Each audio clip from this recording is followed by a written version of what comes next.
दो दोस्तों की कहानी सुनकर आपकी आंखों से आंसू निकल आएंगे। एक अस्पताल के कमरे में दो आदमी भर्ती थे, जिसमें एक का नाम सुरेश और दूसरे का नाम किशन था। अस्पताल के उस कमरे में जिसमें ये दोनों भर्ती थे, उसमें सिर्फ एक ही खिड़की था जो किशन के बिस्तर के पास थी। लेकिन किशन को सिर्फ 2 घंटे के लिए ही बाहर देखने दिया जाता था। सुरेश को कई गंभीर बीमारी होने के कारण उसको अपने बिस्तर से हटने की अनुमति नहीं थी। फिर कुछ दिनों में किशन और सुरेश की दोस्ती होती गई। धीरे धीरे दोनों की दोस्ती इतनी गहरी हो गई कि वो दोनों अपने घर परिवार की बातें भी साथ करने लगे और अपने दिल की भी बातें एक दूसरे को बताने लगे। जब भी किसी को कोई दुख होता तो वह दूसरे के साथ शेयर करता था। इससे उनका दर्द कम हो जाता और खुश हो जाते थे। किशन हमेशा उस खिड़की के पास बैठा बैठा सुरेश को बाहर का नज़ारा बोलकर बताता था और सुरेश खुश हो जाता था। किशन हमेशा उसे बताता था कि आज बगीचे में लोग घूम रहे हैं, मंदिर में आज कई आयोजन हो रहा है, पास के स्कूल में क्या हो रहा है और बाहर का मौसम कैसा है। इन सभी के बारे में किशन सुरेश को बताता था।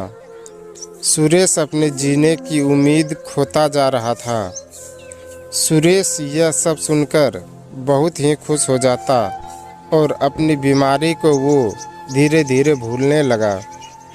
जब भी किशन उसे बाहर के नज़ारे के बारे में बताता तो वह हमेशा इतना खुश होता कि उसे लगता ही नहीं था कि वह सब सुन रहा है।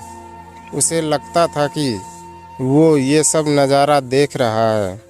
किशन हमेशा ही सुरेश को सकारात्मक बातें ही बताता था, जिससे कि सुरेश पर अच्छा प्रभाव पड़े। नकारात्मक बातें नहीं बताता था, उससे सुरेश मायूस हो जाता था।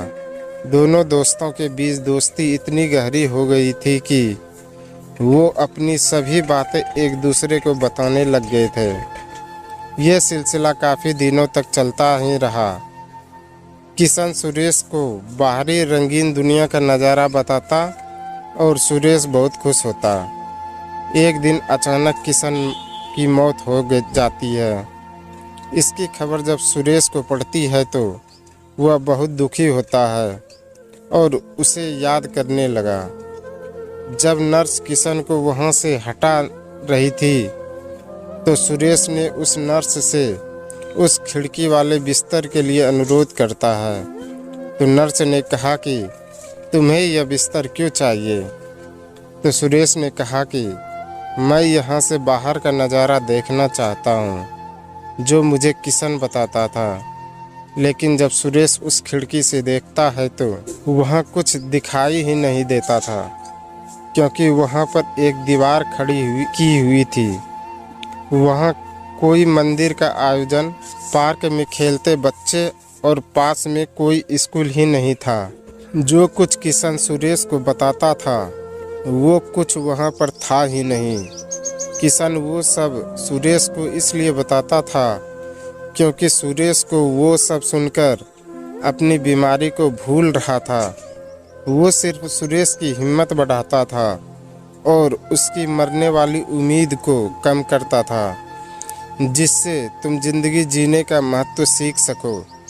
दोस्तों, इस कहानी से हमें सीख मिलता है कि हमेशा ऐसा काम करना चाहिए जिससे दूसरों को खुशी मिले और जीने की नई उम्मीद जगे। कभी भी ऐसा अवसर नहीं छोड़ना चाहिए जिससे दूसरों का भला हो। आपको ये कहानी कैसी लगी, आप हमें कमेंट के माध्यम से